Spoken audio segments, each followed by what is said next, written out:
I guess in my 52-year railroad career, I have walked to the moon and back on railroad platforms just like this in the United States, Canada, and Mexico. And I've come to know there are a lot of untold stories and even a few secrets out there involving the railroad industry. Please join us and subscribe so we can continue to bring you those untold stories and even a few secrets from America's railroad past. All aboard! Highball it, Eagle! Have you heard the travel news about the Eagle Way? To your destination happening every day. The Texas Eagle is clicking on the rail. From the Windy City to the Alamo, meet you at the station, come on, let's go. People get ready and catch the wave.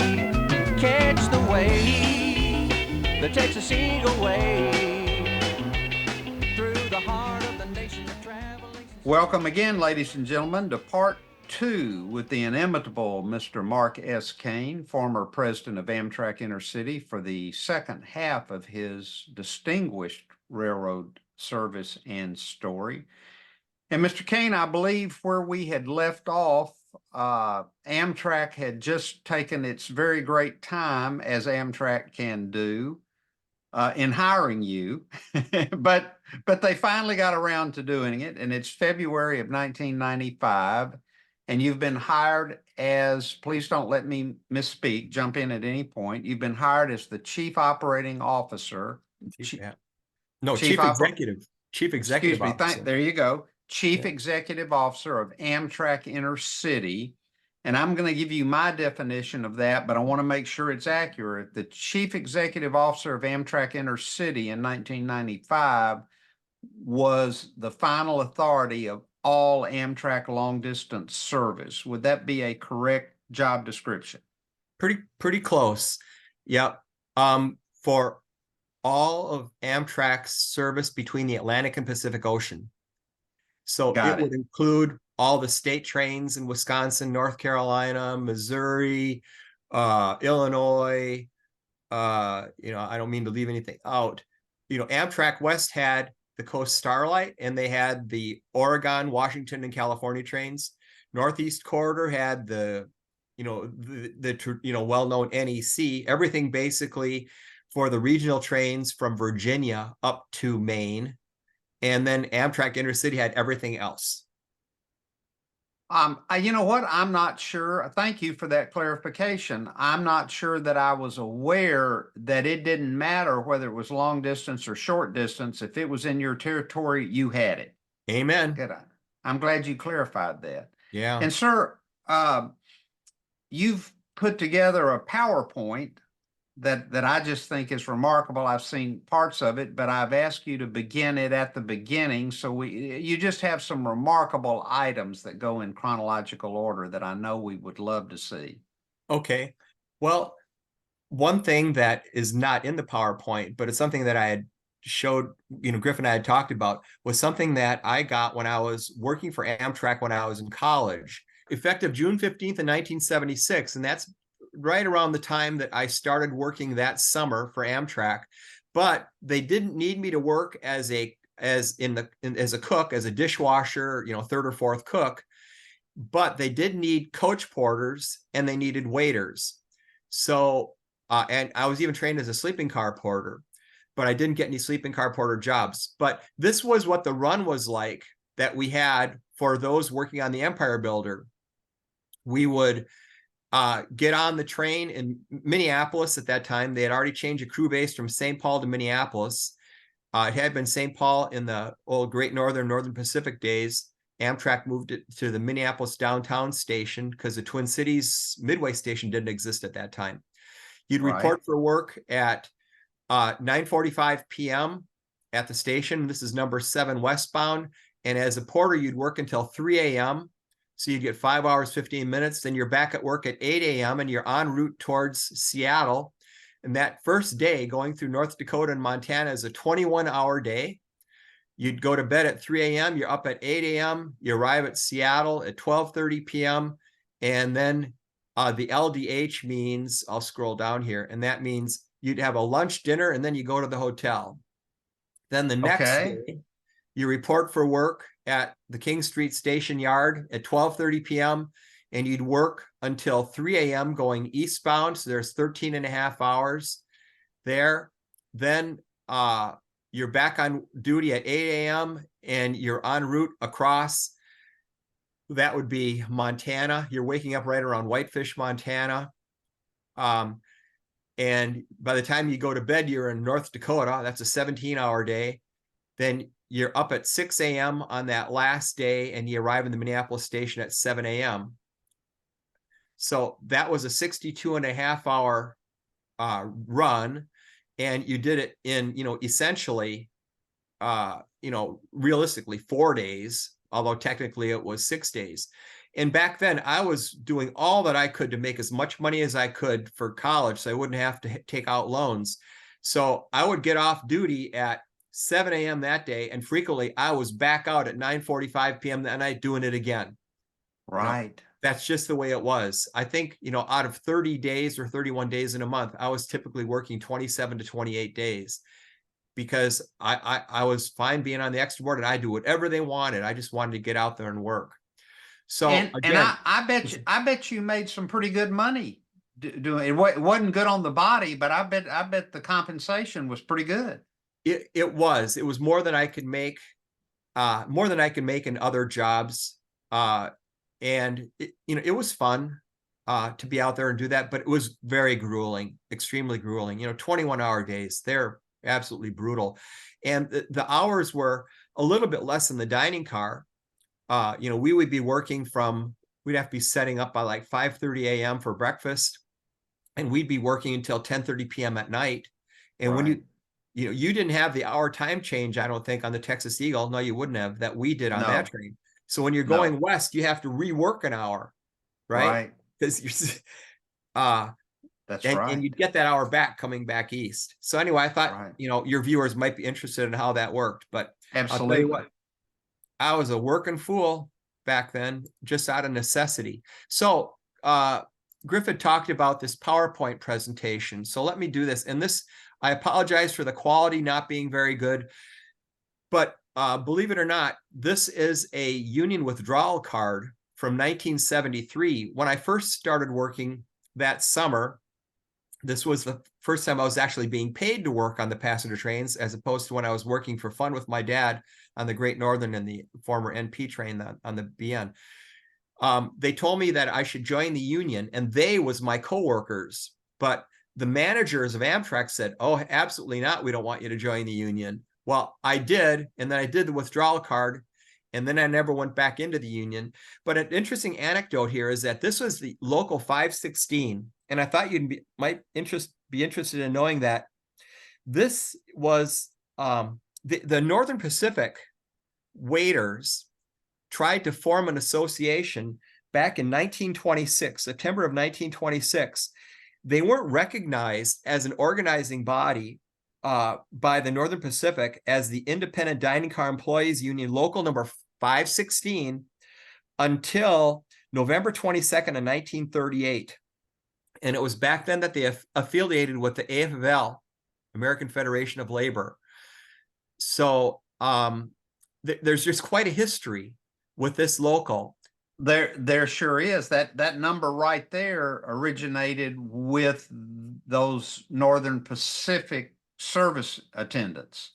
Yeah. And Griff and I were talking the other day about what life was like for these people, because they were African Americans, all right, and they had horrible working conditions.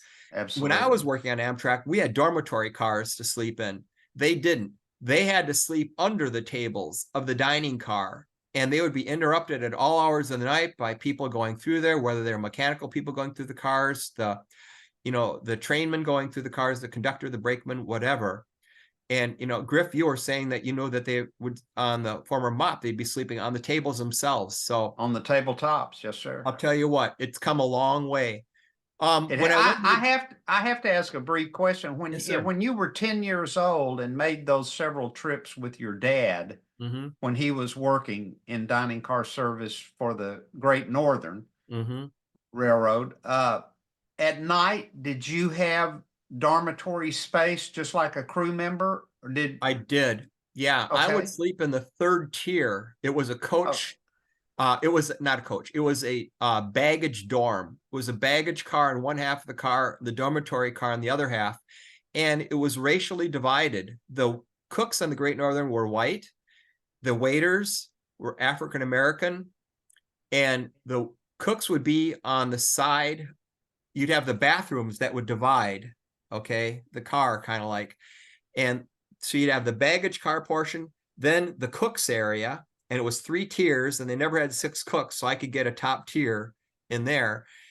And then on the other side, the waiters were on the other side of the Abe.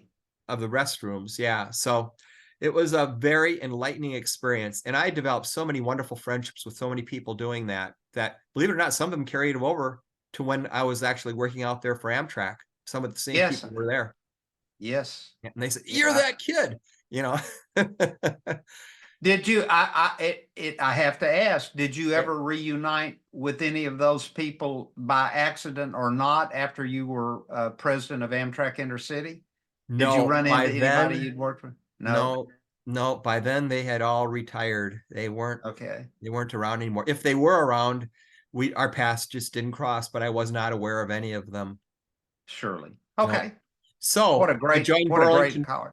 Yeah, I joined Burlington Northern as a management trainee, and let's see. So, I also got one of those good on locomotive and cabooses passes to Yes. run on all the different trains. So there I am as a management trainee, and John Hertog was the vice president of operations at the time, but not good on coaches or sleepers of Amtrak trains. Right. All right, I mentioned my book.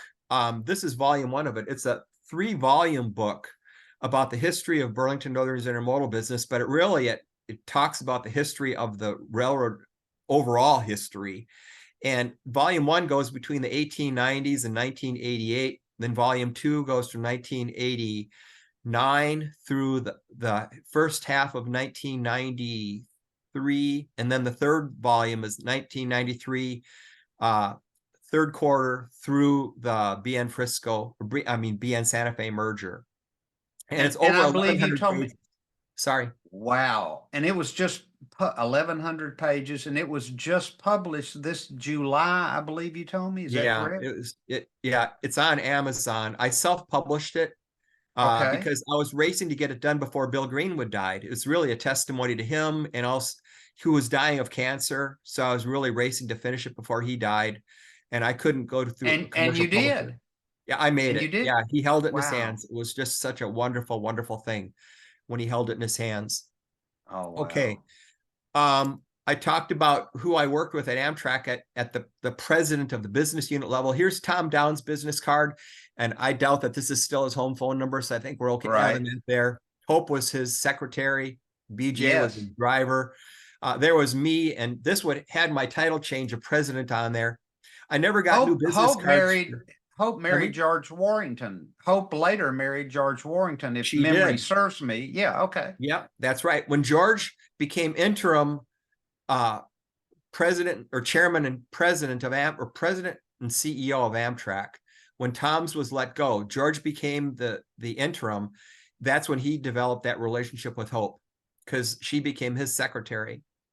Right. And George's late George Warrington, he passed away, I don't know what, more than 15 years ago. Oh, yes. He did. Yeah. Wonderful, wonderful man. And he was. Gil Mallory, see, their titles changed from chief executive officer to president. And then Gil, he put chief executive officer on his card with Amtrak West down here on the logo. You see all the other ones. We had just Amtrak. And then I said he had 2 offices. One of his was down in LA, and then the other was in Oakland, and I hand wrote that one in there. So there's a little background there. Then, so I joined Amtrak, and this is what our route system looked like. And this was actually out of the timetable from the end of 1995, which is just before I joined. And you can see that a lot of these routes show yellow, like the Texas Eagle, the Desert Wind, the Zephyr, the Pioneer, the Empire Builder. the Cardinal, all that were in the Sunset Limited down here, all less than daily service. You had 3 days a week for the Texas Eagle. You had 6 days a week for the City of New Orleans. You had 3 days a week, I think, for the Crescent. If I remember right, 3 or 4. 3 days a week. I think Pioneer. 3 days a week for the Crescent south of Atlanta. I think that's right. Yeah, you're right. Right. That's where it changes colors. So anyway, it was a messed up system, which I'll get to in a little bit. This was right on the heels of the Mercer study that brought about most, if not all, of these frequency reductions. And Griff, you're much more of an expert on that than I am, because that was before my time. I just got the after effects. Well, I have limited knowledge, but I do in my own area because in my working area, because of the Mercer report. The Mercer report of 1995 is the reason we have Longview, Houston, Galveston, and Longview, Shreveport, Bossier City, Louisiana throughway service today. Which is the bus routes that are shown down here in the purple, Correct. blue or Correct. purple, whatever color that is. And that map probably would have been the very first map to have those on there, because that was just post Mercer, I'm going to guess. And Yes. let me give credit to a good friend of yours, as well as mine, the iconic Amtrak general manager and senior director Joy Smith. The Mercer report did not recommend Longview to Shreveport, but Miss Smith was quick to recognize if we're going to go Longview, Houston, Galveston, 300 miles, why aren't we going to go Longview, Shreveport, Bossier, 50 miles? and she is the one that spearheaded that and won that corporate agreement to so actually the throughways began as a seamless service, Shreveport, Longview, Houston, Galveston. Huh. Well, when you say Joy Smith, you're talking somebody who's the epitome of common sense. You hit the nail right on the head. Yes, what sir. A gem, an absolute gem. One of the best people I've ever worked with my whole life. May I be so bold as to say, and correct me if I'm wrong, I'm just going to venture a guess here. You may have been president of Amtrak Intercity, but there had to have been times in specific occasions where you thought to yourself, wow, I'm really working for Joy Smith here. Well, I'll be honest with you. My philosophy was that I was working for every Amtrak employee, including Griff Hubbard, because my job was to make all of your jobs easier so that you can make life better for our customers and our taxpayers who are, footing a lot of our bill. So God bless you, sir. Yeah, I mean, sincerely, that was my philosophy the whole time at Burlington Northern and even after Amtrak, that, my job is to be a facilitator. You guys don't report to me. I'm here to patrol boundaries. I'm here to get resources. I'm here to try to mobilize us, create a team, and let's just focus on finding the right thing and then get it done the right way, Well, that brings a great question then. Tom Downs' very visible and in my humble opinion, successful managerial philosophy of inverting the pyramid, meaning let the power flow from the bottom upward. Yep. Which I thought was very successful in its time. Did that originate with you, or had he put that in effect before you got here? I don't know. I think that the whole business unit structure was really set up with that in mind, I think, because you want to have decision-making authority as close to the customer as you can get it. Absolutely. So when I was interviewing with Tom Downs and he was asking me my management philosophy, there was a gelling there. I mean, that appealed to him. I give him a lot of credit for that. He was not a pompous executive. Not at all. Understood. Very approachable.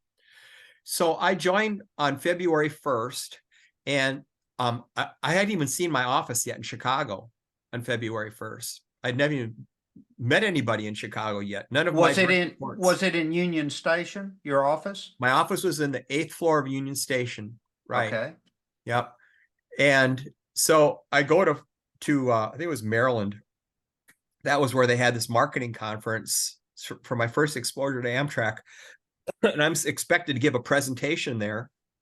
So I'm listening in on all these things that happened before me. And at this time, you may remember this, Griff, but they had a national advertising campaign, which included national TV advertising, where they were showing all these beautiful pictures of the Amtrak vistas and all this stuff. And then they had a woman who said, she's contemplating her Amtrak experience. She says, "Is this heaven or what?"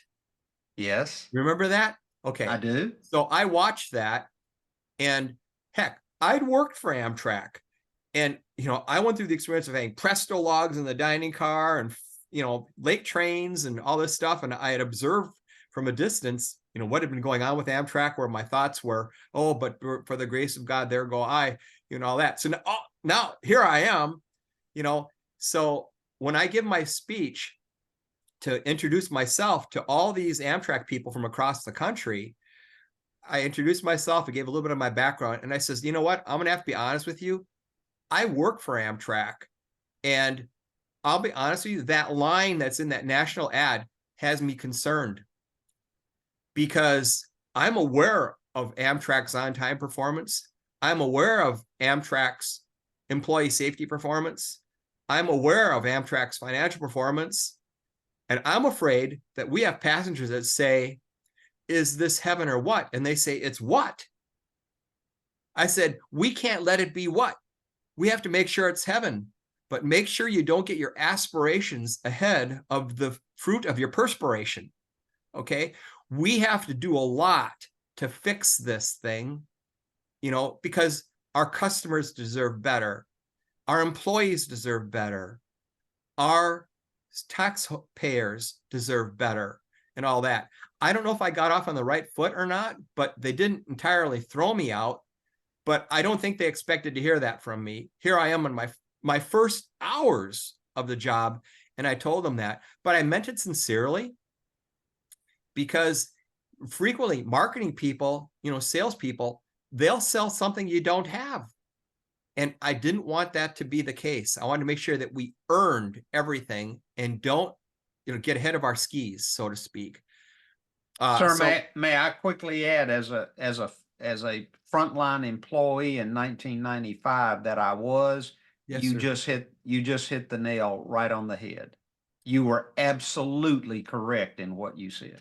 So I think then maybe that'll help you understand why you could see how I was driven the way I was and how I conducted myself, when I got on the job more, because, I gave my presentation, which was very, very short. And then I turned it over to Steve Scott, who was our vice president of marketing for Amtrak Intercity. First time I'd ever met him. And I said, now I'm going to listen with all of you for what he's holding us out for having to do. I said, I'm going to learn right along with you. Yeah. All right. All right. So speaking of Steve Scott, in March so I'm on the job now for a month, and they had already cooked this up. It was a national promotion with Willard Scott. This is Willard Scott from the Today Show fame back then. He was the weatherman. Yes, and look at you. That's you right there. That's with me him right here. And this is Steve Scott right here. So here's me, Willard Scott, Steve Scott. This is at Amtrak Union Station. And this is to kick off a national promotion called Amtrak Explore America, where you could get Explore America passes, and you actually carry a passport, and you get it marked at the different locations that you visited across Amtrak and the different trains you rode. I remember them well. Yep. So that's what that was all about. So there are a couple of us, and then here is Steve Scott, me, and then Lee Bullock. And here was all of us also watching Willard Scott at the podium at Union Station, talking about this with Amtrak hat on and everything like that. And my understanding is that Lee Bullock will be one of your guests also in one of these podcasts. He will be. He has certainly agreed to do it. And which a quick question here. Yes, sir. You were his predecessor as president of Amtrak Intercity. So at that particular moment, was he a vice president of Yeah, he was vice president of Intercity operations. Operations? Okay. VP operations. And when I left, I actually recommended him to be my interim replacement, and then they could decide whether or not he'd be the full-time replacement. But I recommended that Lee take my spot. Okay. What a great, I'm glad to know that. I that's part of the story we didn't know. Okay, great. And you can see the date on here was 3/8 of 96. So I'd been Yes, in the sir. job for 1 month and 8 days at that time. Yes, So sir.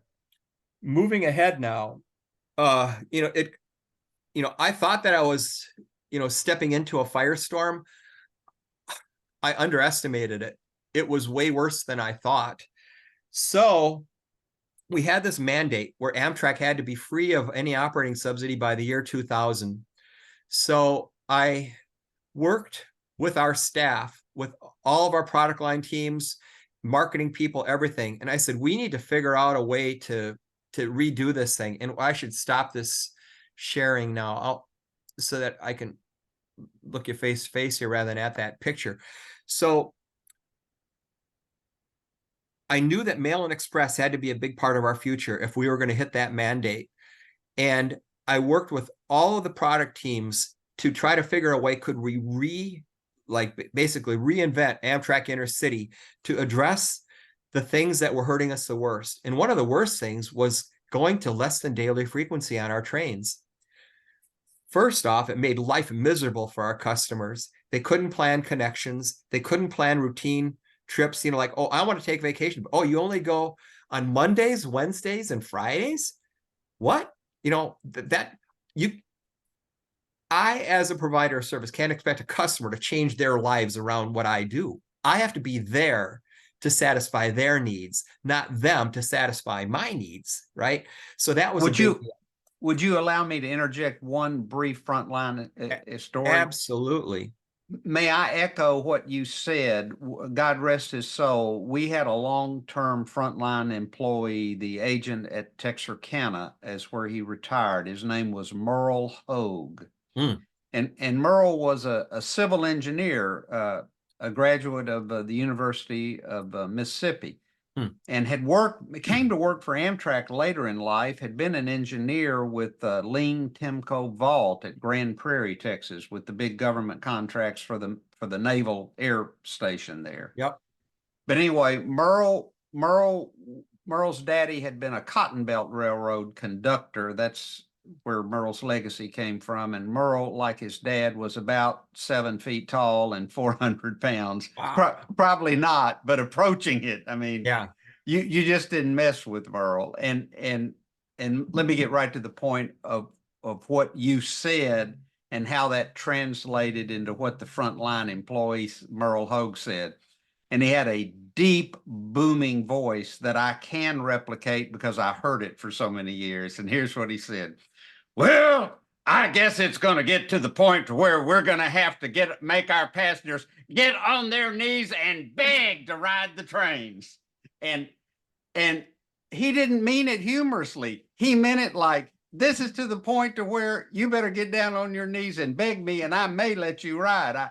I had no idea until this moment that feeling transcended all layers of the company. Obviously it did from top to we just thought it was something we felt. Obviously I was wrong. You felt well, it wasn't felt that way before I came, evidently. It wasn't felt that way at the top level because they were saying, well, the consultants convinced them there would be this thing called clawback, where you could have 7 days of operations shrunk down to 3 or 4, and 7 days or 6 days worth of passengers would go on 3 or 4 days worth of trains.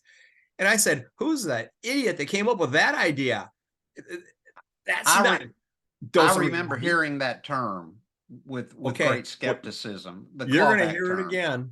Right. So again, we were in a world of hurt because we were losing a ton of money. Let me tell you, I have some notes here. We were facing with an Amtrak Intercity an $87 million deficit against our budget.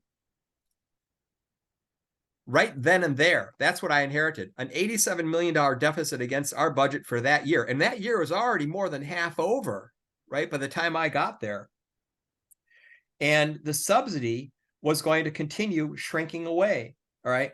So by late June, our intercity team completed a restructuring plan that we believed gave us the best network possible to provide the best daily service. We wanted to get to daily everywhere we could, if possible, in our highest potential passenger lanes, corridors, and also for mail and express, because we need to have mail and express to subsidize these passenger trains, and you need to have daily service for mail and express, right? So there was a statutory 90-day rule that if you make any changes, if you eliminate a frequency, you have to have 90 days notice, right? So that was going on. All right. The intercity budget for 1996 fiscal year was for an estimated, or not estimated, there was an actual operating loss of $188 million. And the estimate when I got there for what the reality would be was $225 million. $225 million loss in Amtrak Intercity compared to a $188 million budget.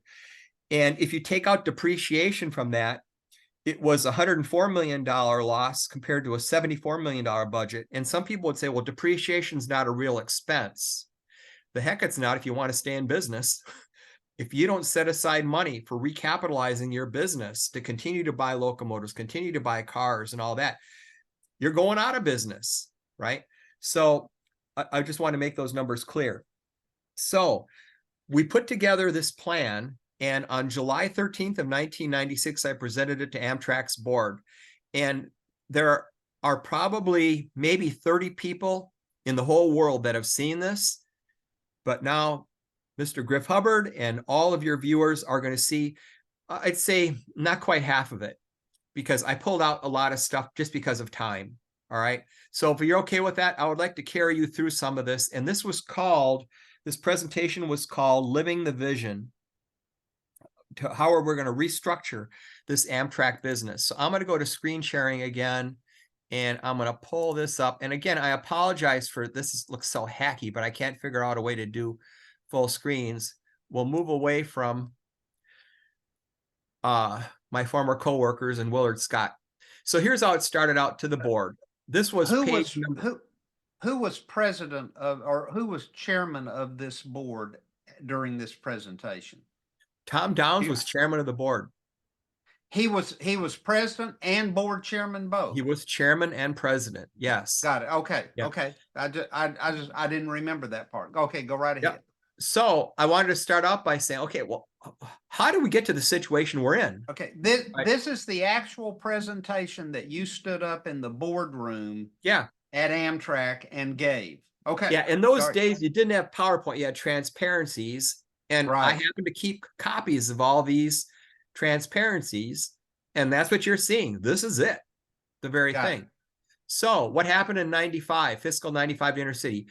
Well, that Mercer study was implemented. You had route eliminations, frequency reductions. They took aggressive pricing actions. No less than did they reduce frequencies, but they raised the prices up too. They charged passengers more for less convenient service. There were modest promotion and advertising efforts, very aggressive air competition. Remember at that time, you had, the value jets, the People Express, all these discount carriers that were just proliferating. They were knocking the snot out of the fares, right? You had organizational changes, a significant employee turnover. The feedback that I got from people was that there had been very poor communication about all this stuff related to the Mercer study and the implementation of it and all that kind of stuff. And also employees are saying, holy crap, if Congress says we have to be free of subsidy by 2000, what's the future for us? Do I have a career with this company or not? So, all right, who wants to make an investment as an employee in this company? So what happened in fiscal 1996? Again, when I gave this presentation, fiscal 1996 wasn't completed yet. That wouldn't happen until September 30th, and this was July. But we had performance below plan, and I gave you some of those numbers just now. Why was that? Well, not all of the planned route eliminations and frequency reductions were taken. Second, projected cost savings from the route and frequency actions did not materialize. then here's that clawback term, Griff. The expected revenue retention from clawback did not materialize. There were mixed results from the aggressive pricing actions. Some of the price increases stuck. In other cases, the passengers went away, and you had to aggressively lower price in order to get those passengers back. Also, there was a very, very difficult winter. When I got there, it not only devastated Amtrak, it devastated Burlington Northern Santa Fe. Their northern corridor, that line the Empire Builder runs on, and even the Zephyr between Chicago and Denver, blizzards, 30, 40 below weather. And when you get like that, they lower the speed limits from 79 to 60 because of safety. Things break, they go wrong and all that. So you had all that kind of problem with freight train derailments. And when that happens, Amtrak gets bottled up. Just a quick question before Yes, you sir. move on. On Yes, bullet point number 1, just the Yeah. first bullet point. Do you happen to remember what was a major route elimination or major frequency reduction that wasn't taken? Because I can't think of one. It's almost 30 years after the fact, and right now I can't remember either. Okay, let me ask this specific question. Yes, sir. I'm going to presume that the Texas Eagle was not a 1995 planned route elimination or frequency reduction, since it was already reduced. Yeah, it was already reduced. I do not think so, because part of the strategy for doing the reductions was, okay, we're losing a lot of money in a lot of different places, and the more we do, the more we lose. So in order to keep our political support, let's try to keep as broad of a network as possible, serving as many cities and as many state capitals as possible, even though it's not daily, because you need that political support, right? So that was part of the rationale for what was done. Yes. Okay. And it's valid rationale, because boy, did I run into that in a big way, as you'll see in a little bit. So let's take a look here at a couple of trains. These are operating ratio numbers for the Empire Builder, the California Zephyr, and the Southwest Chief.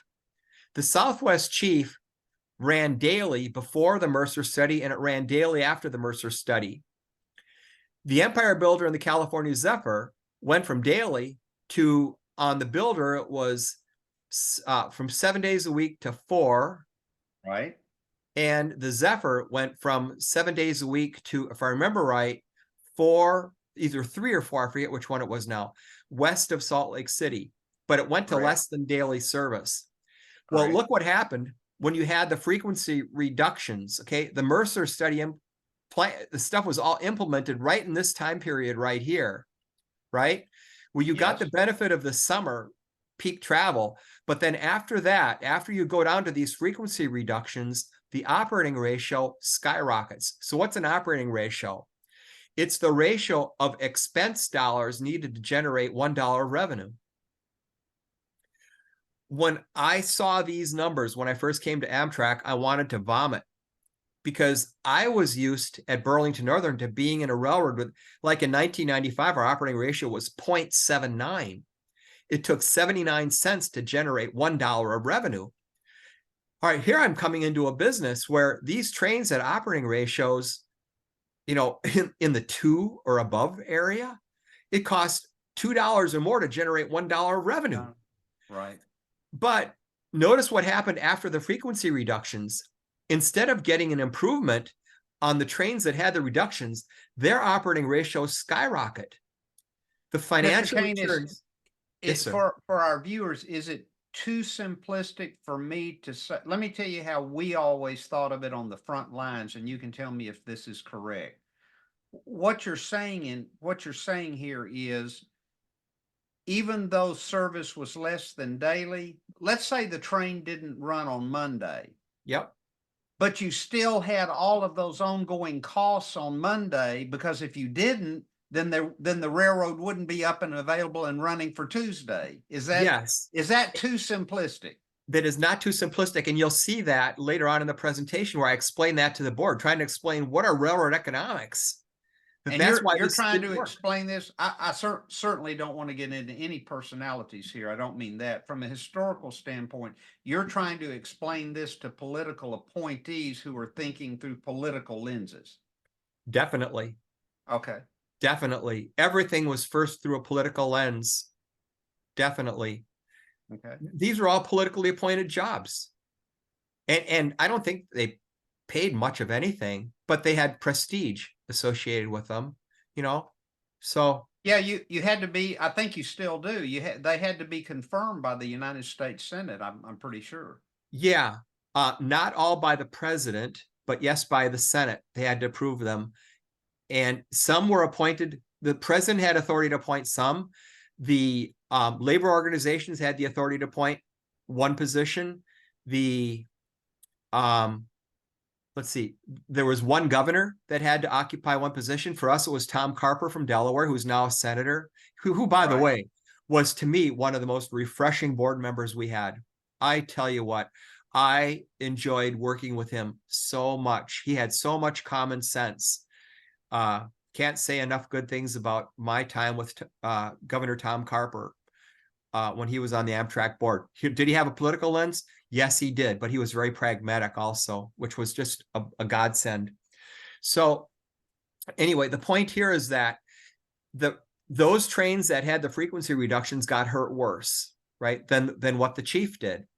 And because of what you alluded to, Griff, and also some of those costs that you alluded to aren't even reflected in the operating ratio. You know, some of those were overhead costs that are there. I mean, you're going to pay utilities for that station, whether the train goes through there that day or not. Guess what? That doesn't necessarily get reflected in operating ratio. That gets reflected in fixed costs. See, so it depends. So again, what were the results in '96? Continued, because I wanted to make that point about the financial thing, was that there was confusion on this from the standpoint of the customers. You know, are you here today or not? You know, is this your day or not? The sales channels, travel agents, how am I going to put together this package for my customer? Are you there this day that they want to go or not? And the employees, you know, what in the heck's going on here? And then we had something called TARP. Remember TARP, Griff? That was a customer service measurement Yes. system. Yes. I completely forgot that term. Do you remember what it stood for? I can't. I used to know. But yes, It was a measure of customer service where it was. Amtrak customers were called after their trips, and they would give a survey and say, well, how do we do against these different measures? And we would use that to measure our performance, the TARP results. So I pointed out, you know, well, it certainly didn't get any better. TARP results said flat, but I don't know. If you talk about it from the convenience standpoint, it was anything but that. And you talk to our travel agents and they want to, you know, run you up a rail. If you'll permit me to make a brief commentary about what Joyce Smith had to say about employee confusion on less than daily service, and I'd never considered it until the moment she said it, and it became a mantra with her. She would always say, "Baby, imagine the dispatcher on whatever, it doesn't matter what railroad it is. Imagine the dispatcher coming to work and trying to plan his day and then stopping to think, wait a minute, does Amtrak run today or was that yesterday or is it day after tomorrow?" She said, no wonder the trains can't run on time. And she was right. Well, you know, Griff, we talked about precision scheduled railroading. If you run a 3-a-day-a-week train, that's not precision scheduled railroading. You want to have that slot there for that train day in and day out. And you don't just run around the Amtrak trains. You run around the schedule of every train. You schedule your maintenance around all that, everything. It's not, okay, is this a blue day or a white day? That kind of a thing. Right. Exactly. While you're flipping back, a blue day and white day, ladies and gentlemen, had to do with Amtrak pass privileges for those people who had them, and whether or not you paid on that day or got to ride for free. And I shouldn't say this, but I will say it. It got to the point where I used to tell folks, meaning people with Amtrak passes, I would say, you know what, with that pass and $1,000 bill, you can take yourself a real nice trip. That's a great one. Well, you know, the red, white, and blue, it got complicated particularly if part of your trip was red and the other part was white, and it was hard to figure. That's great. I hope it's been simplified over the years. I hope. I don't know. All right. So moving on here. So lessons learned. What should Amtrak have learned from that? What did I tell the board? These are the lessons we have learned. First, costs do not drop proportionally with route and frequency reductions because you have those overhead costs that just simply don't go away. Also, frequency reductions do not necessarily free up capacity. Not if you end up having the car sit there in the yard for 2 days waiting for their next train. That makes no sense. At the termination point, revenue retention is significantly impacted by loss of connectivity and negative clawback from frequency reductions. Not only did you not get clawback, you drove people away because of the frequency reductions. Schedule, fare, and promotional effort complexity increases customer and employee frustration. And this should have been, obvious beforehand. Customers do not tend to adjust their demands to our supply, right? There are too many options out there for you. Don't expect the customer to change their life to satisfy your needs. You're in a service business. That should be anathema. So what's the challenge? The fiscal 1997 challenge, we're already looking ahead to fiscal year 1997. We said we right now already have an $87 million budget gap, and we don't know how we're going to fix it unless we do something different. They have the adage, you keep doing the same things over and over again. Well, don't expect a different result. Amen to that. So I said, here's our turnaround vision. 1, become easier to do business with. 2nd, drive capacity to the best market opportunities. 3rd, achieve higher asset utilization levels. We needed to get a much higher return on those assets. Improve cost productivity through streamlined business processes and a focus on business basics. What would that entail? Well, unfortunately, route and service adjustments, route and service eliminations, improved asset utilization, improved support facility productivity, pricing and yield management initiatives, and improved operating practices. Here were some just very briefly. Yes, this is the exact same presentation you were giving Amtrak's board of directors in the summer of 1996. This is page 8. Look at down here on the lower right. This is the presentation, page 8. In July of 96. I'm just making in the Amtrak boardroom at Union Station, Washington, D.C. Yep, they're all sitting around the table, and they're looking at me and going, oh, dung, kind of like,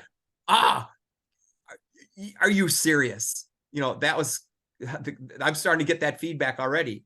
And I said, okay, but, all right, you hired me for a reason. All right, here you go. So here's what we said we wanted to do. Restore daily service to the Empire Builder from 4 to 7 days. Restore daily service in the Zephyr from 4 to 7 days. Go to daily service in the city of New Orleans. Change the route of the international train that ran between Chicago and Toronto and run it via Detroit. Crescent. Run the Crescent daily. It was 4 days a week. And we said we're going to go to 7 days a week from Atlanta to New Orleans. Griff, like you alluded to that. Eliminate the Albany to Boston leg of the Lakeshore Limited. Extend the Three Rivers train from Chicago all the way to Boston to pick up part of this problem with the Lakeshore Limited Boston problem with the Lakeshore. Okay. Initiate a brand new train called the Silver Palm.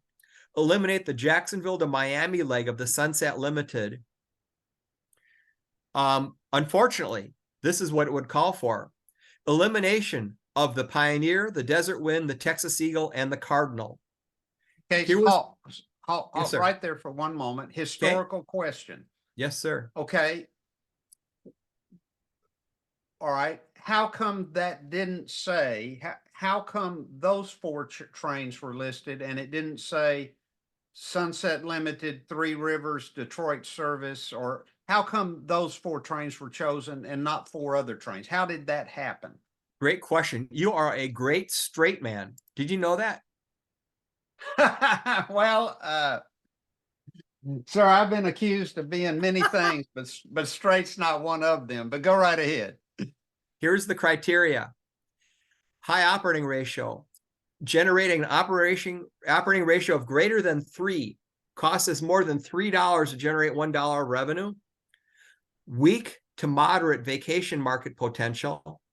In other words, like, do you have national parks, large, attractive national parks, for example?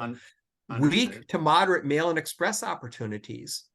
Weak to moderate long-term growth potential. And everything is relative in this.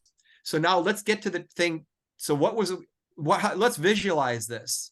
Okay. Real quick. Could you go back just one slide real quick? Yep. Okay. Who was there a committee that those 4 bullet points? Yep. Those just didn't come out of thin air. Was there a committee? Was there a route? Where did those come from? From the team of intercity people, including me. And by the way, believe it or not, I brought NARP in on it, National Association of Rail Passengers. When we started to look at doing this, I said, this is political dynamite. This is just dynamite, period. And I said, we have an affiliate organization, National Association of Rail Passengers, that lives and breathes Amtrak. Boy, I bet you didn't. You may have been fixing to say it. I bet you got some raised eyebrows when you talked about bringing NARP into the mix. Oh my gosh. That's an understatement. So I said, look, you're going to face a problem from these people one way or the other. If you do this and drop it on them, it's going to be bad. If we can bring them in on this so they see what our dilemma is and let them help us think this through.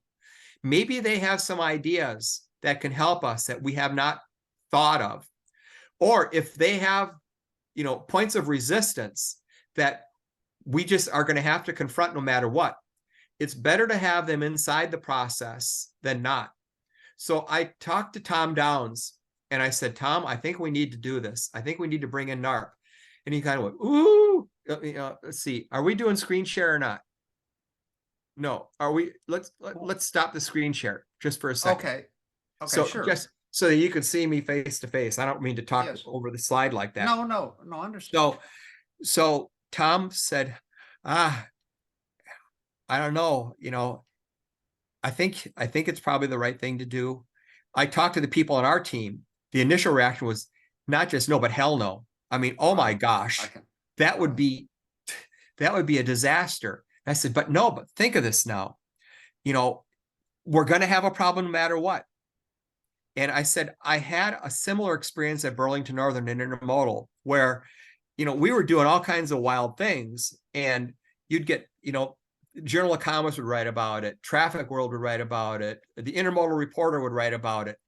And I said, I want to bring in, like, there was a guy that was a writer for the Intermodal Reporter. That was the only thing he did, was just write about intermodal. And I said, I want to invite him to come and sit in on some of our staff meetings. I'm not staff meetings, our morning meetings. And every morning we would go over everything going on in our business, from operations to how the hubs are, train operations, how the hubs are doing, problems that we had, what's going on with the pricing initiatives, special, customer initiatives, whatever. And I brought in a report. So I said, I want to bring in a reporter. And I offered this to this reporter. I says, we're inviting you to Fort Worth and you can see what we do and why we do it. And this is what we do every day. We have this morning meeting and we just dig into this business. We're on top of it. And he said, I'd love to do that. I says, one condition. You can't print anything that is of strategic importance to us. That would be trade secrets, whatever. If you promise me you will do that, you can come in. And he said, oh, I'm not sure I want to do that. And I said, okay, well, then the offer is off the table. And then he says, well, you know what? I think this is too good of an opportunity to pass up. And he came. His eyes were opened. The proverbial scales fell off of his eyes, like Paul, in the Acts of the Apostles. The scales fell off of his eyes. And he says, oh my gosh, I never had an idea as to, first off, how complex this business is, but how on top of this business you guys are. And we gained so much credibility from that with him that it really made a difference in us going from having a negative return on assets to exceeding our cost of capital within 2 years when I was head of BN Intermodal. So I related to that experience to our team in Intercity. And I said, let's try it. Risk is high, but the risk is high all the way around. And they finally said, well, I mean, you're the president. I mean, if you're going to do it, you're going to do it. And I said, I don't want it to be that way. I want you to see the potential benefits, understanding the risk, and we have to mitigate the risk. They said, okay, we'll trust you on it. So I told Tom that. I said, okay, Tom, our whole team has agreed to it. He says, okay, I'm fine with it. So I called Jack Martin up, who was the head of NARP at that time, the late Jack Martin, late great Jack Martin, wonderful man. Good wonderful man, good friend. Yes. Yep. And I told him, I said, Jack, here's the deal. We are in a world of hurt, and we're going to have to build up Mail and Express, and we're going to have to take some serious, make some serious changes in our routes and services. It's a survival issue. It's like we have a patient that has gangrene on its limbs, and it's terminal unless the limbs are amputated. And not that we want to lose our limbs. We don't. We're not in that business of losing limbs. It's a survival issue. I said, but Jack, you guys have great ideas, and you can help make our life better or orders of magnitude worse in this process. I would like for NARP to be on the inside. Would it be okay if I were to invite Ross Capon to come in and sit in on our planning meetings? He can be a part of the process. He says, I'd love it. I says, but there's a condition. He cannot let anybody in the world know about anything that we're considering or that we're planning to do until the date we announce it. That was a tough one, right? If you get a scoop and you're an advocate organization, and you have the ability, if you were to disagree with something, you can make life miserable for Amtrak even before the thing is announced by getting the word out. Griff, we didn't need that. We're fighting for our lives, right? So Jack finally said yes. He'd agree to that. And I said, you're going to have to help me with Ross to make sure that he understands that. And when I first talked to Ross, my recollection is, and if you talk to him today, he may have a different one, but my recollection is he says, I'm not sure about that. And I talked to him, I says, Ross, we need your insights. We would rather have you on the front end of the process than to be the critic at the back end of the process and try to undo everything that we've done to try to save this thing, because you want Amtrak saved, as do we. But it can't exist in this form and meet the mandate by 2000. So he agreed to it. So that's just a sidelight. Okay. Okay. So a statement and a question. Yes, Ross, Ross Capon, another fine individual. I mean, absolutely. Great Oh integrity. my gosh. Okay. So Ross agreed to do, I mean, Jack gave his permission. Ross agreed to do it. Did Amtrak, meaning y'all, did y'all allow Ross input into the process? Yes. Was he allowed to share and say, wait a minute here? Okay. Yes, absolutely. We wanted him not just to be an observer, not like the intermodal reporter person at our morning meetings. We wanted Ross to be in there so that as we talked about, okay, hey, Ross, if we were to use the consist of the chief and run it through as a capital limited and save, was it 2 sets of equipment or whatever that was? I have the details in here. 2 full sets of equipment by running it through Chicago rather than have the cars sit in the yard overnight, right? What's the downside of that? You know, we wanted to get him there to help us think through these kinds of things.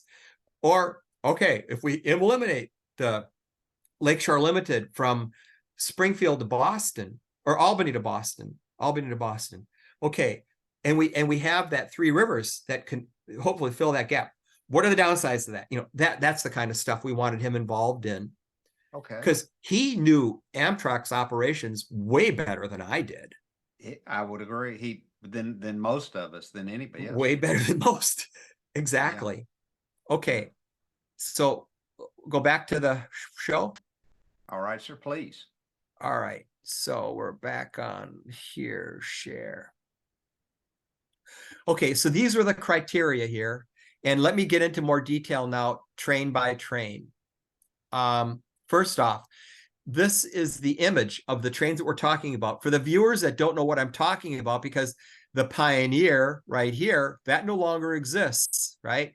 The Desert Wind no longer exists. That's what those were. Former trains in the former Union Pacific. All right. Here we have the Eagle.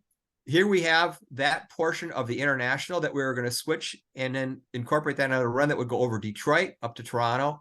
Here was the Cardinal right here. And here was that Albany to Boston section of the Lakeshore Limited. And I did not put on here the section of the Sunset from Jacksonville down to Miami, but that was part of it also. Correct. Right. So here's the rationale, train by train. Pioneer. This was through April. So that would be March, January, February, March. That's 7 months of fiscal year 1997, because fiscal year started on October 1st of 96. Had an operating ratio of 3.24, revenue of $4.7 million, allocated expense was $15.3 million. It had already lost $10.6 million by then. Relatively speaking, a weak vacation market. Compared to the Empire Builder, it didn't have Glacier Park. And that's a huge draw in the summer, and then Whitefish ski area in the winter.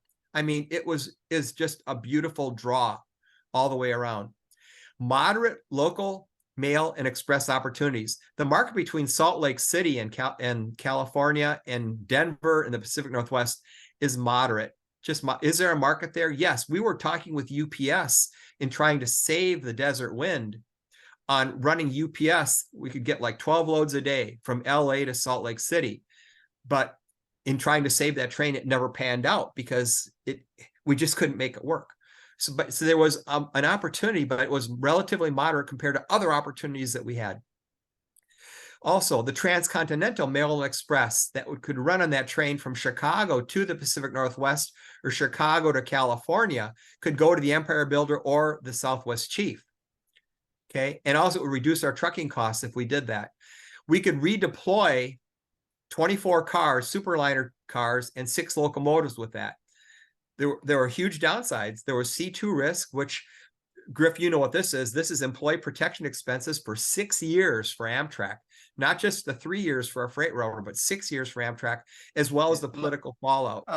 A brief aside, ladies and gentlemen, C2 was labor protection for frontline employees who could get up to 6 years' pay if a train were to be eliminated. At that time, it was part of the federal agreement with Amtrak and its labor unions. Today, that's become contractual just between the labor unions. So it's no longer a federal responsibility. So labor protection still does exist, but on a reduced level of severity. Mm-hmm. So here with the Desert Wind then, operating ratio 3.08, $13.7 million loss so far that year. There were moderate but non-compensatory vacation and mail and express opportunities, just not enough to get you over the top in the time frame that we had to deal with. We could redeploy 35 superliner cars and 7 locomotives. By the way, what does this mean to get 35 cars? Each of this floored me when I joined Amtrak. Each one of those superliner cars cost as much as a locomotive. I couldn't believe it. They were over $1 million each. And we had to buy those because we didn't get enough capital grants from the government. Most of the capital grants that Amtrak got went into the Northeast Corridor infrastructure, the catenary, all the track, the bridges, all that kind of stuff. We would have to borrow money to buy cars and locomotives, which you're going to hear more about later. Well, those dollars were real, principal and interest expense on those loans. And you're talking over $600 a day of principal and interest on a superliner car. It was mind-boggling. Repeat that, please. 600. Yeah. I never knew that. That's an important statistic that I don't think any of us know out here. No, nobody knew it. Nobody knew it. And $600 a day in interest expense. Well, it was 640. Let's see, where do I have that? I have it later on. Let me get to it later. Okay, that's fine. If I forget it, Griff, please bring me back to it, okay? I'll remind you, yes, sir. Okay, so that was that. Okay, Eagle. But sir. one quick question on the desert wind. Yep. Just from a layman's standpoint, I'm going to take my my railroad hat off altogether. Just John Doe, general public. How could you possibly say that any form of public transportation which directly serves downtown Las Vegas, Nevada, had moderate vacation opportunities? As a member of the public, I don't understand. Yeah, the problem was for us was that the majority of the traffic to Las Vegas was to and from Los Angeles. It was short haul. Yes. And Yes. that is not as compensatory as longer haul traffic. You're competing with cars. People can drive that. All right. You have to have your fare down in the dirt in order to entice a person to get out of their car. Whereas if you're talking about going from Minneapolis, St. Paul to Glacier Park, hey, you know what? Or to Whitefish to go skiing, you know what? That's 2 days of ugly driving. There's not much to see until you get to the mountains. I would rather take the train than that. It. It's not like that between LA and Las Vegas. Now, Brightline is looking at running that. You know, you've heard that in the news probably. High-speed rail. Well, I don't know how they're going to make any money at it. They're going to probably get heavily subsidized, but that makes sense. High speed. I understand. You know, an old railroad man, an old Texas and Pacific Railway official once put it in couched these terms, which finally made sense to me. He said, look, Penn Central went bankrupt because it couldn't make enough money hauling boxcars between Washington and Baltimore. The Santa Fe's making money because they can run the same boxcar from Chicago to LA. Exactly. So you got the same example here. You can't. How many people would you have to have on the train between just LA and Las Vegas to make up that difference? Oh, you couldn't get enough because every car you add loses you more money. Every full car you add loses you more money. And that was the dilemma of the economics of Amtrak when I joined it. And I honestly don't think it's any different now. I would agree. Yes, sir. Okay, so Eagle. As of that time, the operating ratio was 3.42. It cost us $3.42 to generate $1 revenue. The loss through that first 7 months of the year was $13 million. Moderate vacation opportunities. I mean, it's not that they didn't exist, but compared to, you know, some of the national parks we had in other places, for example, Mail and Express, relatively weak short-term opportunities, especially with a 3-day-a-week train. Long-term, we thought they would be good, especially if we could connect to a daily Sunset Limited in order to run this train all the way to California. And when we get to the end here, you'll see that that was what happened. We started to get there before I left, and you got there in greater detail after I left. Redeployment opportunity was 25 cars and 5 locomotives and the same risks as before. Okay, move on. Yeah, just, you know what? You've taken away my question. My one question on the Texas Eagle slide was this one. How could anybody ever come up with a bullet point that said Chicago to St. Louis to Dallas mail didn't have good growth opportunities, but on a tri-weekly, I see in real time, it wasn't good. In the long term, you just what you got it. Well, and in addition, Griff, honestly, between Chicago and Texas, the motor carriers knocked the snot out of the intermodal railroads too. You know, it's just not the greatest corridor in the world, and it tended to be one way. All kinds of stuff move into Texas. Not much moves out in terms of freight. May I be so verbose as to again quote the very colorful, long since deceased, God rest his soul, Amtrak agent at Texarkana, Merle Hogue, who always said, and he hit the nail right on the head, and I won't use his bass voice this time, but he always said, look, the Texas Eagle doesn't have the Rockies or the Pacific Ocean. The Texas Eagle is a basic workhorse train carrying Aunt Mary to Cousin Lou's funeral, between Little Rock and Cleburne. And he was right. Yeah, that's He the knew the truth. market. He was right. Right. And so again, He the always slide, called it just a workhorse train, and not, that's the truth. So the daily, less than daily frequency, we had to get to daily in order for it to be viable at all for mail and express. And even then, you're dealing with a very challenging trucking competitive market. Which meant, see, we had to be able to charge premiums on mail and express in order to make it work. We did not want to compete with the freight railroads for their intermodal business. Not at all. The whole idea was get stuff they can't get, right? Because we were a merged railroad. We were a merged transcontinental railroad. Chicago was just another city to us. We could run through Chicago, sure. not like BNSF, not like UP, not like Conrail at that time, Norfolk Southern, CSX. We weren't split. We were merged. We were the ideal transcontinental railroad. That's what we wanted to exploit. And our route on Amtrak, even from the Northeast down to Texas, you'd think, well, maybe we could work that. It was tougher, not impossible, but tougher and harder to get that premium price. And, later on, I'm scooping what will be talked about later, but what was really pushed on the Eagle for Express was California business. Right. Yeah. So, yes, go ahead. Okay. So let's go back to screen share. And Griff, if I'm talking too much, if I'm, overdoing it, you just tell me, okay? No, sir, you're far from you're just it's brilliantly done. Your knowledge is just so impressive. Listen, I'll edit this out if you tell me I have to. Mr. Kane, I don't have any idea that you have any interest, but you should be president of Amtrak nationally again.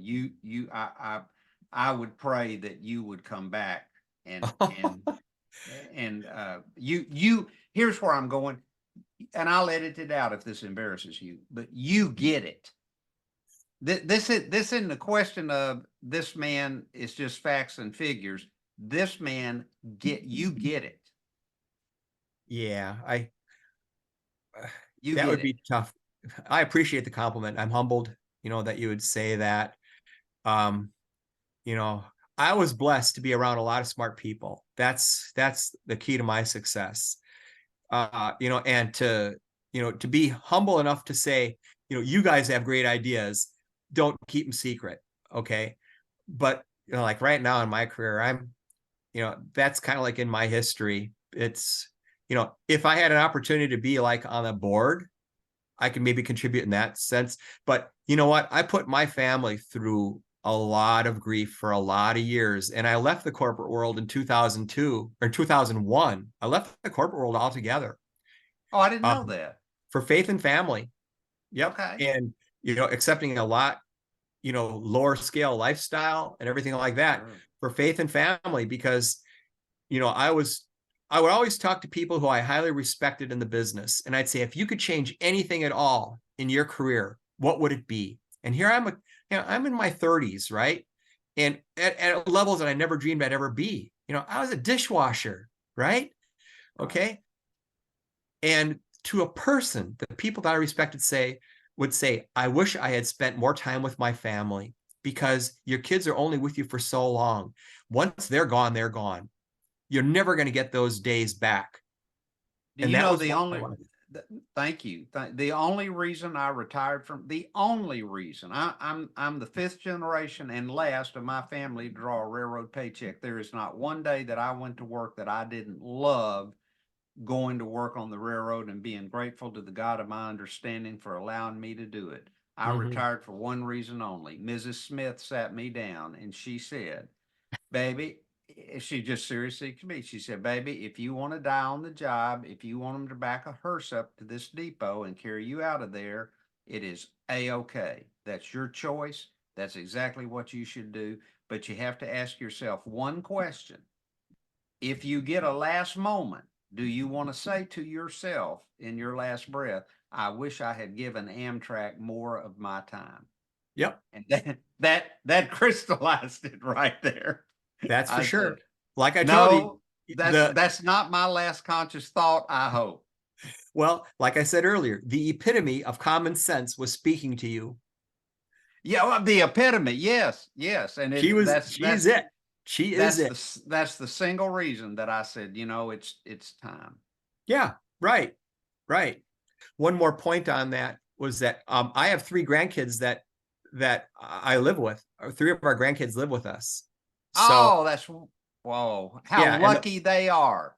well, how lucky I am. The oldest is in 5th grade, and I know these children better than I know my own, than I knew my own when they were growing up. Because again, the 10 to 12 hour days a week, 7 days a week with international travel and all that kind of stuff, that I just wasn't as big of a part of their life as I wanted to be until I left in 2001. But by then it was too late for the oldest. She was already a junior in high school. It was too late. So anyway, all right, back to the story here. So the Cardinal, look at the operating ratio there, 4.11. $2 million of revenue generating a $6.2 million loss.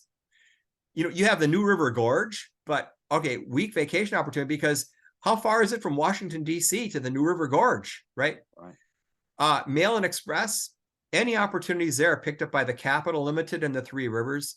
We could get 14 cars and 3 locomotives. Now, I need to tell you this. I'm going to stop the screen sharing because this is I'll never forget this until the day I die. So this was on our list. The government affairs people of Amtrak said, that's not going to fly. I mean, the other ones, they're going to be brutal. That one's not going to fly. And I said, this was one case of where actually I talked to a staffer before this was announced. I talked to the chief of staff for Senator Robert Byrd. He was the lion of the Senate. Yes, I he mean, was. Mr. Protocol, everything. But he was Senate Majority Leader, if I remember right. Senate Majority. Yes, he was. Yeah, no, he was. Yep. Then he was Senate Minority Leader when I became president of Amtrak Intercity, because the Republicans got the majority in the Senate. But he was Majority Leader before that. But anyway, it didn't matter. He acted like he was a Majority Leader. He could block anything, right? Right. So I said, we're looking hard at this Cardinal. I mean, you are the ones that put this mandate on us. You're talking to Byrd staffer, senior staffer. Chief of staff. Okay, you put this mandate on us, free of operating subsidy by 2000. We can't get there if we are mandated to run operations that we are hemorrhaging with. And we hemorrhage with the Texas Eagle, or not, we hemorrhage with the Cardinal. And we don't see another way around that, like with Mail and Express. And he said, sir, I'm going to tell you one thing. I want to make sure you understand it very clearly. There will be a Cardinal flying over the state of West Virginia as long as there is a bird flying over Washington, D.C. Truer words were never spoken. Right. But I left it in the presentation anyway. And the board pushed back on it. And I said, look, we didn't come up with this mandate. We are mandated to provide national rail passenger service. We did not choose this mandate. If it's part of national transportation policy that you want this, you're going to have to understand that it's going to come with pain. So the board didn't readily warm to this plan. I want to make sure I understand. Okay. See, I was unclear when okay. So the board did not say, we hear you and we agree right off the bat. Anything, okay. But they just went through the Mercer cutbacks. Right. Okay. 1 year before, right. Or, a year and a half before. Right. And they were told, this is the end all be all, man. This is going to fix your problems. Right. They were told that. Yeah. Not. Okay. So we go back to this Cardinal and you get the redeployment opportunities.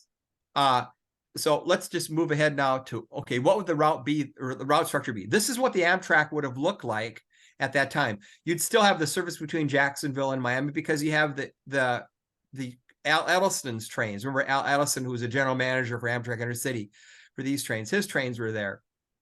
The only train we would have that would be less than daily would have been the Sunset Limited. And that was simply because it lost so much money we couldn't afford to run it daily and still do what we needed to do to hit that budget deficit.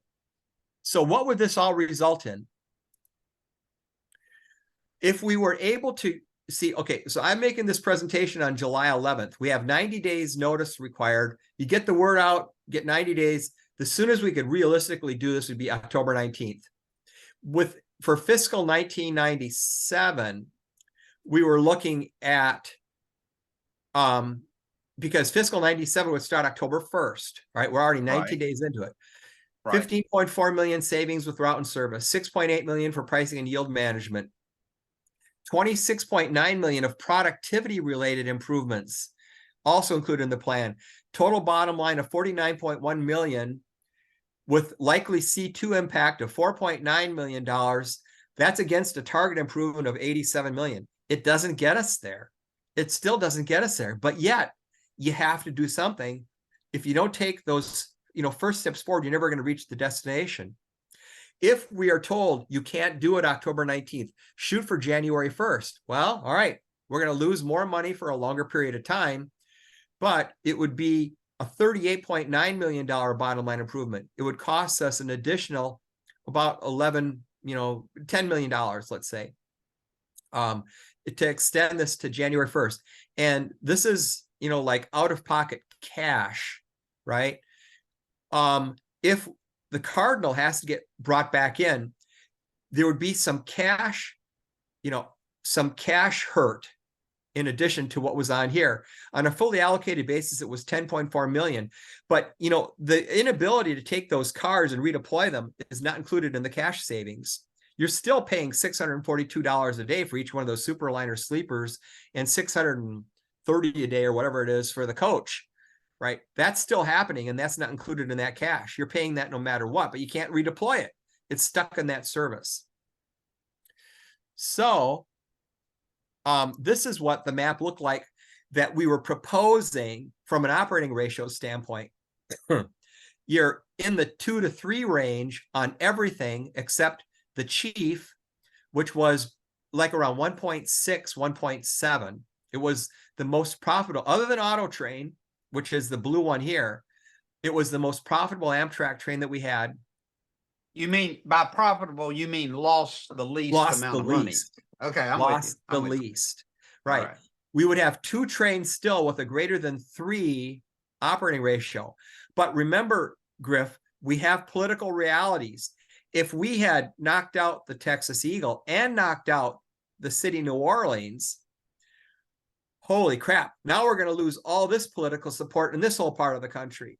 If we knock out the Sunset Limited, we lose all this political support. And by the way, in Mobile, the congressman was Sonny Callahan. He was a Republican, but he was all over Amtrak's rear end about the Gulf Coast Limited that was running on a trial basis between New Orleans and Mobile. And he told me that if we eliminated that, he would eliminate $12 million of Amtrak appropriations for that one train. Just boom. And that train, we were only losing like $4 million. So you lose 12 million to make up a 4 million loss. Didn't make sense. So, I mean, I can't stress enough all the yings and yangs that go on in this kind of a process. So, okay, where did that lead us then? Next steps. We needed board approval for the route and service actions, continued refinement of the route and service actions. Could we tweak them more? Pursuit and quantification of additional actions, because we had a lot of other things we wanted to do, including what could we do to redeploy equipment, for example, maybe have another auto train that would run from Chicago to Flagstaff, Arizona for the Grand Canyon, that kind of stuff. We were trying to look at everything possible, as well as do a better job of pricing and yield management, the kind of things that you were able to do later on when you got that authority that we thought we could do a lot more of at that time. Improved operating practices. Our safety performance was horrendous. What can we do better with that? All kinds of other initiatives, as well as just basic blocking and tackling, safety and service, basic blocking and tackling. May I make a brief comment? Since I was, by the grace of God, permitted on the inside of pricing and yield management, I can just tell you from my corner of the world, let me just be frank. Money allocated for pricing and yield management seems to me across the board to have been all overblown. It did not take that level of cost to generate the results, and I think we proved that. Yeah, especially when you're doing it at a local level. Where it gets more Yes. complicated is if you're taking a look at what is the margin per car day I'm generating on this Yes. train versus that train, especially when you take a look at it, what is it in July here versus December here or whatever, then Yes. that's where you have to have the computer models to really help you. Where like the Yes. airlines do with their, the managing their seats, the buckets on the seats and all that, and redeploying capacity that way. But you're absolutely right. Absolutely right. Okay, so far? Oh, yes, sir. All right. Beautiful. So this, what you saw is about half or maybe a little bit less than half of what I showed the board. But those are the highlights for what, we wanted to talk about. Yeah. I just want to let you know that there's more to the presentation, but because of time, I don't have time to show it all. And it doesn't really add substantially that much more to what we're talking about. Yeah, there's nothing in here that I'm hiding. I mean, holy crap. Like I said, maybe 30 people, well, the people in our team saw this, but beyond that, maybe 30 people in the world have seen this before. And you talk about, lifting up the kimono on this. This is it. You're on the inside of what we were doing. What a wonderful, wonderful truth that you've allowed us to the privilege to be. Yep. Sir, you are a delight. You have been hiding your light under a bushel from us for too long. You have to come back in some. I'm not even there anymore. But the rail passenger world needs you. You're needed. You're needed. If you think this is interesting, you should see the book, because I want to, and I can get it on Amazon. It's 3 volumes and it's $49.95 or $49.99 and per each one. But it's because it's so freaking long. It's over 1,100 pages. Griff, there are over 2,300 citations in it. There are. You did a dissertation. It's more than a dissertation. It is more than a dissertation. It's like a War and Peace, or people say it's like an encyclopedia. It's the most comprehensive history of Burlington Northern that people have seen. Clearly the most comprehensive history of the intermodal business, with, blow by blow, all the inside politics and everything like that. So if you think this is interesting, holy crap, the stuff that's in that book. And that's why it's in hard copy, because there are so many tables in there. I talk about lessons learned that could apply to any business and everything. Speaking of that, maybe you can explain this term to me. I can't call his name. It's Vena, V-E-N-A, Jim Vena. Jim Vena. He said he used this term in relation to precision railroading. He said it was his job to sweat the railroad's assets. Yeah. And I grew up in a period where you tried to keep the assets in good repair. You didn't. Does that mean keep them at stretch them to the break? And what does that term mean? I don't think so. I take that as a constructive term. What we were doing in Amtrak Intercity when we worked together was trying to sweat the assets. Don't have that doggone coach or sleeper or locomotive sitting in Chicago overnight waiting for next day's train. Run it through to D.C., run it through to Los Angeles, turn it there, pick up, 2 days of productive cycle time, work it, not to run it to death, keep your proper maintenance on it and all that. But those are expensive assets. Improve your return on assets. Keep your cars moving, get the velocity up. Don't let cars sit in hump yards. Don't do extra switching. Think it through better. Do what the CB&Q Railroad did with their locomotive cycles, that kind of stuff. That is my interpretation, that was what we were trying to do when I was doing service design at BN. That was what Hunter was doing before me, Hunter Harrison. That's what we were doing in intermodal to help us improve our return on assets. So to you, you've just defined it. to you, sweating the assets means revenue per car day. Or margin per car day, better yet. Margin, okay, margin per car day. Yeah, not only revenue per car day, because you may have some moves that you shouldn't have. You know, one of the sayings that you're going to see in my book is one that I got from Steve Neiman, who came to us from Consolidated Freightways. And he said, you know, there's no such thing as bad freight, but there is such a thing as bad rates. And what may be a bad rate for you is not necessarily a bad rate for somebody else. What's necessarily a good rate for you isn't a good rate for that other outfit. So it has to be, you know, the right business that fits your network too. Like, you know, we were talking about, all right, for the Desert Wind, if you want to run that whole train just for the LA to Las Vegas crowd, and you're competing against the people going over the highway, motor vehicles, and discount airlines, you know, you get the snot kicked out of you there. You can't, you know, maybe Brightline can make it work because they'll be able to turn their assets a lot better. Well, you said it, Brightline probably can make it work with the necessary state subsidy. That's the real, and federal. I mean, you just saw that, you know, the feds just dumped a bunch into that for the feasibility studies. And Griff, wouldn't we have died and gone to heaven if we had gotten the money they're throwing around now? Just the only thing I know to say that is to go back to the simplistic things I understand. You'll get a kick out of this. Corporate revenue management can never understand in our day. We had a coach, because the sunset was tri-weekly.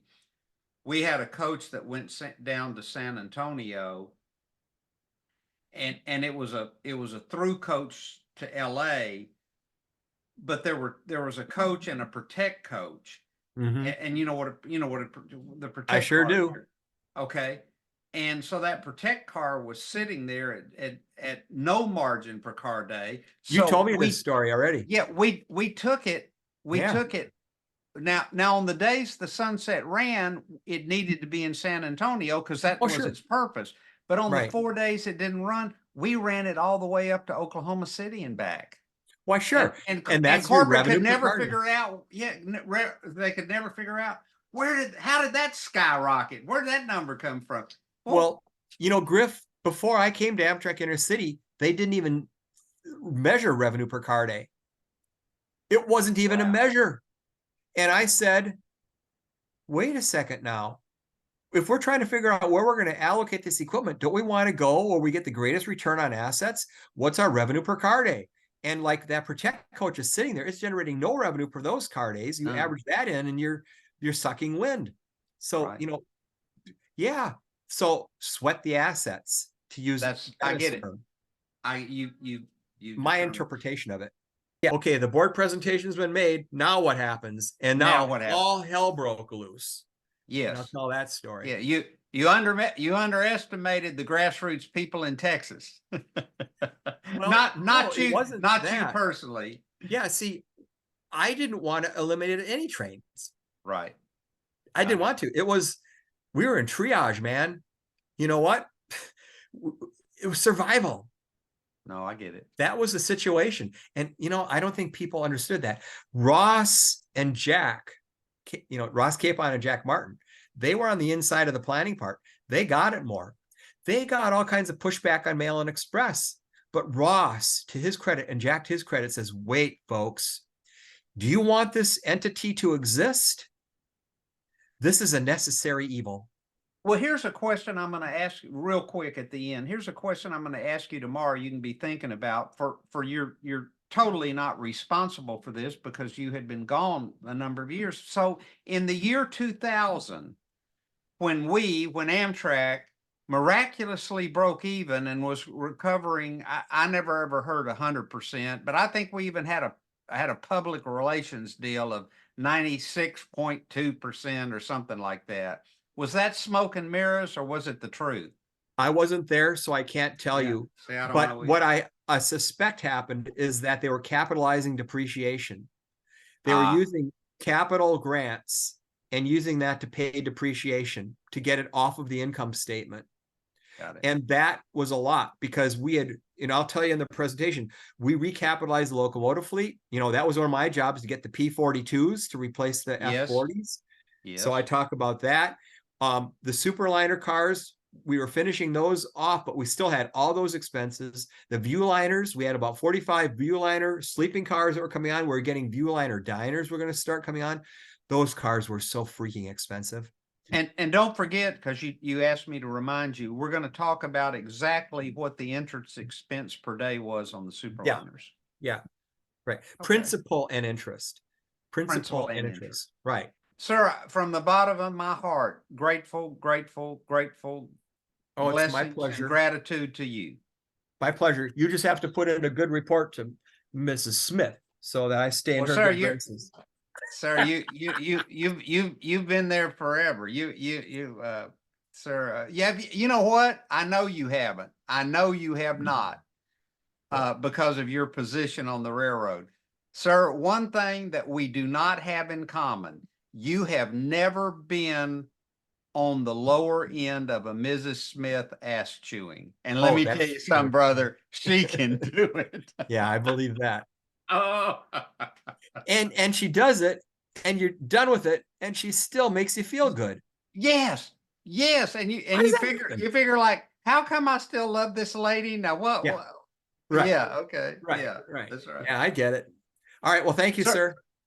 Ladies and gentlemen, this ends part 2 with the inimitable Mr. Kane, and he's graciously agreed to come back for part 3. Please join us.